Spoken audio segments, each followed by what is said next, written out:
అందులో సమస్తాన్ని చేసిన ఈ దేవుడు మానవుడు మరి దేవునికి దూరం అయినప్పుడు ఆ మానవుడు దేవునికి దూరం వలన తెచ్చుకున్నటువంటి పాపమును అతను కలిగి ఉన్నాడు. ఆ పాపము నుంచి వచ్చేటువంటి జీతం ఏంటంటే మరణము.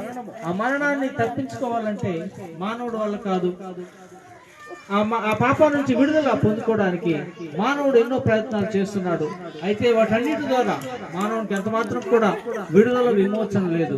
ఆ పాపాన్ని ఆ శాపాన్ని తొలగించడానికి రక్తం కాల్చాల్సి వచ్చింది.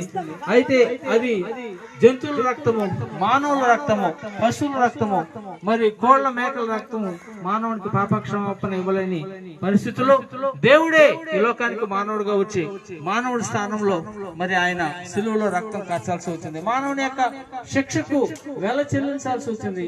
దాని కారణంగా 2000 సంవత్సరాల క్రితం ఆయన ఈ లోకానికి మరి మానవుడిగా వచ్చాడు. బెత్లెహేమ్ అనే